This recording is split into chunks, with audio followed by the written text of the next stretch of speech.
आजच्या तासाला आपण ओपन इलेक्टिव्हमधला 1.4 त्यामधला असणारा ताणाला प्रतिसाद.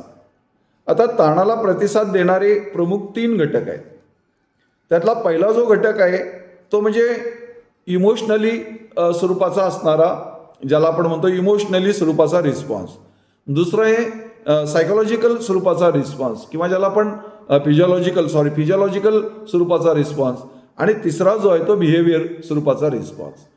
आता त्यातला पहिला जो प्रकार आहे म्हणजे पहिला जो रिस्पॉन्स देणारा किंवा प्रतिसाद देणारा किंवा प्रतिक्रिया देणारा पहिला टप्पा जो आहे ताणाचा भावनिक प्रतिसाद किंवा तणावाचे भावनिक प्रतिसाद. आता तणावाचे भावनिकता म्हणजे काय, आता तुम्हाला माहीत आहे भावनिकता म्हणजे काय, उत्तेजित अवस्था म्हणजे भावना. आता क्लिकपॅट्रिकने फार भावनेच्या बाबतीत अनेक स्वरूपाचं संशोधन केलेलं आहे. त्यामध्ये असणारा अनेक स्वरूपाचे घटक आहेत. तसे भावना ज्या आहेत ह्या भावना 2 प्रकारच्या आहेत. एक सकारात्मक भावना आहे आणि दुसरी नकारात्मक भावना आहे. नकारात्मक भावनेमध्ये काय येतं आणि सकारात्मक भावनेमध्ये काय येतं हे तुम्हाला माहीत आहे. म्हणजे सकारात्मक भावनेमध्ये आनंद असेल, विनोद असेल, सुख असेल, उत्साह असेल आणि नकारात्मक भावनेमध्ये दुःख असेल, चिंता असेल, राग असेल, क्रोध असेल, मत्सर असेल, द्वेष असेल. तसाच पद्धतीचा प्रतिसाद हा ताणामध्ये दिसून येतो.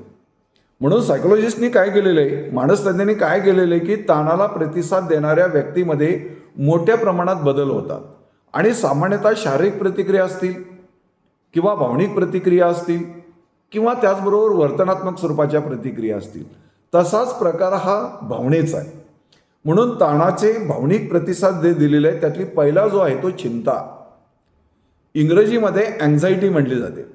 आता ही अँझायटीच्या बाबतीत जेवढी फ्राईडनं संशोधन जेवढी केलं त्यावेळी फ्राईडनं असं दिसून आलं की जेवढी आपण माता बालकाला जन्म देते त्यावेळी नाळ तोडली जाते, तिथून चिंतेला सुरुवात होते. जिवंत माणसाला चिंता जाळते. म्हणून याच्यामध्ये चिंता हा तणावाला एक सामान्य स्वरूपाचा भावनिक प्रतिसाद देणारा असतो. तो यामधून दाखवण्याचा प्रयत्न केलेला आहे. कारण का याच्यामध्ये भावनिक प्रतिसादामध्ये काय होतं की अनेक घटना घडण्याची शक्यता आहे चिंता लागल्यानंतर. मग डोकं दुखण्याची शक्यता आहे, पोट दुखण्याची, म्हणजे चिंतेचा सुद्धा परिणाम तुमच्या शरीरावर सुद्धा होण्याची शक्यता जास्त असते. त्याच्याबरोबर चिंतेची पातळी वाढण्याची शक्यता जास्त असते. म्हणजे जेव्हा परिपूर्ण स्वरूपाचा काही घटना आपण करायला जातो त्यावेळी त्या पूर्ण होत नसतात आणि मग डळमळण्याची शक्यता आहे. चिंता, अरे उद्या काय होईल, हुरहुर लागते, विनाकारणची हुरहुर लागते. चिंतातूर व्यक्तिमत्व होण्याची शक्यता असते. हा एक चिंता हा यामधला घटक भावनिक प्रतिसादामधला दाखवण्याचा प्रयत्न केलेला आहे. भीती असते. आता लहान मुलाला समजा शाळेमध्ये टाकल्यानंतर पहिल्या दिवशी ते रडण्याचाच कार्यक्रम असतो शाळेमध्ये. कारण का तो घरापासून कधी अलिप्त झाला नसतो. सगळी मुलं जी असतात, चेहरे जे असतात ते अपरिचित असतात. भीती वाटायला लागतं. ज्याला पोहता येत नाही त्याला पाण्याची भीती वाटते. म्हणजे बऱ्याच वेळा त्याला वाटतं की मी बुडेल, मी भीती वाटायला लागते. म्हणून भीतीमधून फुबिया निर्माण होण्याची शक्यता जास्त आहे. भयगंड निर्माण होण्याची शक्यता जास्त असते. म्हणून भीती हा तणावाला आणखी एक प्रचलित स्वरूपाचा भावनिक प्रतिसाद देणारा घटक इथं सायकोलॉजिस्टने दाखवलेला आहे. याच्यामधून पॅनिक अटॅक येण्याची शक्यता जास्त आहे बऱ्याच वेळा. आणि बऱ्याच वेळा होतं की अनेक गोष्टीपासून भीती, नुसतं समजा एखाद्या लहान बाळ असतं, नुसता पांढऱ्या ड्रेसचा जरी माणूस आला तर त्याला वाटतं हा डॉक्टर आहे आणि मला इंजेक्शन करणार, भीती वाटायला लागते. म्हणून भीती आहे. राग आहे. आता राग तुम्हाला माहिती आहे, काहींचा नाकाच्या शेंड्यावर राग असतो, काही जण कपाळावर अट्ट्या पाडण्याचा प्रयत्न करतो, काही जण कॉलर पकडण्याचा प्रयत्न करतो. म्हणून राग ही विनाशाची शिडी आहे. जसं क्रोध हा विनाशाची शिडी आहे तसाच राग सुद्धा यामध्ये दिसतो. राग बऱ्याचदा कारक, अन्यायकारक, निराशाजनक किंवा एखाद्याच्या ध्येयामध्ये किंवा मूल्यामध्ये धोका देणाऱ्या वाटणाऱ्या गोष्टीमध्ये, ताणाच्या परिस्थितीमध्ये राग निर्माण होण्याची शक्यता जास्त असते. निराशा असते, दुःख असतं. दुःख कुणाला नको असतं, पण तो नाण्याच्या दोन्ही बाजू जर पाहिल्या, एक सुखाची असते आणि एक दुःखाची असते. म्हणून दुःख जेव्हा व्यक्तीला तोटा किंवा अडथळा किंवा अपयश येतं किंवा कल्याणाची किंवा समाधानाची जेवढी भावना कमी वाटते तेवढी दुःखाचा जन्म होतो. म्हणून दुःखाचा जन्म कशामुळे होतो, कारण का दुःख हा किंवा शोक त्याला म्हटला जातो, अश्रू त्याला आपण म्हणतो, सामाजिक माघार आपण म्हणतो, पूर्वी घेतलेला आनंद असतो आणि तो क्रिया कल्पाद्वारे तो रस कमी होतो आणि त्याच्यातून बऱ्याच वेळा लक्षणामधून हा दुःख दिसण्याची शक्यता आहे. अपराधीपणाची भावना सुद्धा ताणाच्या प्रतिसादामध्ये दिसते. शरम येण्याची शक्यता काहींना वाटत असते. म्हणजे समजा तुम्ही शरम म्हणजे किंवा अपराधीपणा म्हणजे काय की समजा एखादा ग्रामीणमधला मुलगा शहरामध्ये जातो त्यावेळी वेगळ्या वेगळ्या स्वरूपाचे इंटरनॅशनल स्वरूपाचे विद्यार्थी तिथं असतात. त्यावेळी ते बोलत असतेवेळी त्यांचं कम्युनिकेशन इफेक्टिव्ह असतं आणि ग्रामीण विद्यार्थ्याचं असणारं कम्युनिकेशन हे थोडंसं कमी असतं, कमी आत्मविश्वास असणारं आणि त्याला अपराधीपणाची किंवा शर्मेची भावना वाटायला लागते. म्हणून तेही काही वेळा पेच निर्माण होतो, काही वेळा भारावून टाकणाऱ्या गोष्टी असतात, काही नैराश्याकडे नेणारे असतात. अशा अनेक स्वरूपानं भावनिक प्रतिसाद येण्याची शक्यता जास्त असते. त्याच्यानंतर असणारा ताणाला शारीरिक स्वरूपाचा प्रतिसाद असतो. आता हा शारीरिक रिस्पॉन्स कशा पद्धतीने याच्यामध्ये मज्जासंस्था जी असते ही सक्रिय होण्याची शक्यता जास्त असते. म्हणजे उदाहरण समजा की वेगळ्या वेगळ्या स्वरूपानं ज्यावेळी सहानुभूती पूर्वक मज्जासंस्था काय करत असते, काम करण्याची शक्यता जास्त असते. सतर्कता किंवा शारीरिक स्वरूपाची तयारी म्हणजे उदाहरण समजा तुमच्या पाठीमागे एखादा कुत्रा लागला तर तुमचा श्वास जो आहे तो 1.4 सूत्रानुसार सूत्र तुमचं बिघडतं. कारण का श्वास आणि उच्छ्वासाचं सूत्र असं आहे 1.4 असं सूत्र आहे. हे सुरळीत सामान्य लोकांचं असतं. मात्र एखादा कुत्रा मागे लागलेला आहे आणि त्या बचावासाठी ते ज्यावेळी धावपळ करता त्यावेळी तुमचं 1.4 हे श्वास घेण्याचं सूत्र बिघडण्याची शक्यता जास्त असते.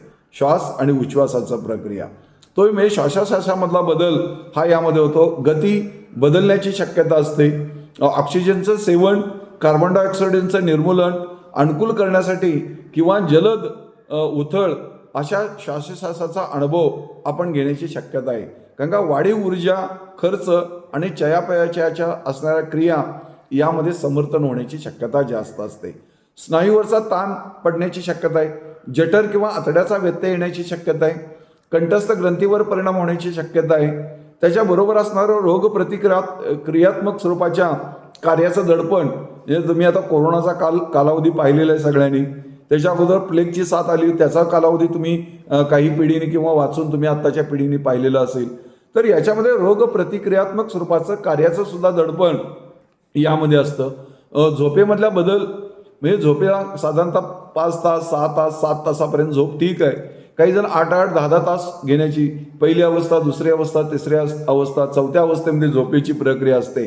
म्हणून झोपेवर सुद्धा ताण जर पडला तर झोपेच्या पद्धतीमध्ये व्यत्यय येण्याची शक्यता आहे. झोप लागू शकत नाही हा यामधला म्हणजे ज्यामुळे झोप लागत नाही, केवळ भूक लागत नाही, अशा अनेक गोष्टी असतात.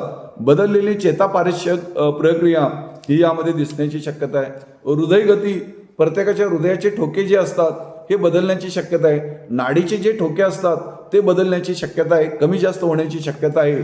त्याचाही परिणाम यामध्ये होण्याची शक्यता आहे. संप्रेरक पातळीमध्ये सुद्धा बदल होण्याची शक्यता आहे. प्रजनन काळावर सुद्धा परिणाम होण्याची शक्यता जास्त आहे. अशा पद्धतीने शारीरिक स्वरूपाचा असणारा ताणामधला असणारा प्रतिसाद सुद्धा वारंवार दिसण्याची शक्यता जास्त असते. आणि शेवटचा जो आहे या टॉपिकमधला जो शेवटचा जो पॉईंट आहे तो म्हणजे ताणाचे वर्तणुकीचे किंवा वर्तनाचं किंवा बिहेवियरचं असणारे प्रतिसाद. म्हणजे सगळ्यात महत्त्वाचं वर्तन तुमचं काय होतं. आता वर्तन हे सामान्य वर्तन असतं इतर वेळी, मात्र ताण आल्यानंतर कुठल्या पद्धतीचं वर्तन होईल हे सांगता येत नाही. म्हणून ताणामुळे काय होतं की ताणाच्या असणाऱ्या वर्तणुकीमधले जे प्रतिसाद आहेत त्यामधला पहिला जो आहे तो टाळतो आपण. एखाद्या व्यक्तीला समजा समोरून एखादी भांडखोर आहे, ही काही खऱ्यातलं नाही, ही भांडखोर आहे म्हणून त्या व्यक्तीला टाळण्याचा आपण प्रयत्न करत असतो. ताणाचा सामान्य स्वरूपाचा वर्तणुकीशी असणारा प्रतिसाद जो आहे तो म्हणजे टाळणे. आता ज्यामध्ये मुद्दाम परिस्थिती किंवा कार्य जे असतात किंवा उत्तेजक स्वरूपाच्या ज्या गोष्टी असतात त्यांना टाळण्याचा प्रयत्न आपण करत असतो, तोही यामध्ये. कारण का टाळण्याचं चक्र हे कायम ठेवण्याची शक्यता जास्त असते. आक्रमकता होण्याची शक्यता आहे. म्हणजे रागाचं रूपांतर क्रोधामध्ये होतं आणि क्रोधाचं रूपांतर आक्रमकतेमध्ये होतं आणि आक्रमकतेचं रूपांतर हिंसाचाराची लाट पसरण्याची शक्यता जास्त असते. म्हणून आक्रमकता सुद्धा ही यामध्ये दिसते. कारण का ताणामुळे काय होतं की शाब्दिक आणि अशाब्दिक स्वरूपाचं जे शत्रुत्व असतं त्याच्यामधून निराशा, इतराबद्दल निर्देशित केलेल्या काही वैशिष्ट्यपूर्ण स्वरूपाच्या घटनामुळं किंवा गुणामुळं आपल्यामध्ये आक्रमकता निर्माण होण्याची शक्यता जास्त असते. आता वेगळ्या वेगळ्या घटना घडत असतात, म्हणजे अनेक स्वरूपाचे परिणाम समाजामध्ये दिसतात. त्याच्यामधून सुद्धा आक्रमकता निर्माण होण्याची शक्यता जास्त असते. आवेग निर्माण होतात. जास्त खाणं, कमी खाणं, झोपेचा सुद्धा त्रास या वर्तनामध्ये दिसतो. सामाजिक माघार, विड्रॉल होण्याची शक्यता जास्त असते. संज्ञापन विकृती सुद्धा यामध्ये दिसून येण्याची शक्यता जास्त असते. सामाजिक समर्थन शोधण्याचा किंवा संरक्षण यंत्रणाचा सुद्धा वर्तणुकीमध्ये या वर्तणुकीच्या प्रतिसादामध्ये दिसतो. म्हणजे नाचता येईना अंगण वाकडं, कोल्हेला द्राक्ष आंबट, अशा अनेक उदात्तीकरण, तादात्म्यीकरण, प्रक्षेपण, अशा अनेक डिफेन्स मेकॅनिझम सुद्धा वर्तनामध्ये सुद्धा वापरण्याची शक्यता अधिक असते. म्हणून यामध्ये असणारा व्यायाम असेल किंवा शारीरिक क्रिया, कला स्वरूपाच्या गोष्टी असतील, तोही शोधण्याचा प्रयत्न केला जातो. लक्ष विचलित करून घेण्याचा प्रयत्न केला जातो. अशा पद्धतीने हा जो पहिलं प्रकरण आहे, मानसशास्त्राची ओळख, समायोजन व तणाव, म्हणजे introduction to psychology, adjustment and stress, हा जो पहिलं प्रकरण आहे किंवा पहिला जो टॉपिक आहे या ओईमधला, ओपन इलेक्टिव्ह 101 सायकोलॉजीमधला, हा भाग इथं समाप्त होतो. याच्यानंतर आपण पुढचा जो टप्पा पाहणार आहोत, म्हणजे पुढचा जो टॉपिक आपण पाहणार आहोत, तो म्हणजे कॉपिंग विथ स्ट्रेस, म्हणजे ताणाचं समायोजन किंवा ताणाला सामना कसा करावा, ताणाशी सामना कसा करावा, त्याचा आपण पुढच्या भागामध्ये पाहणार आहोत.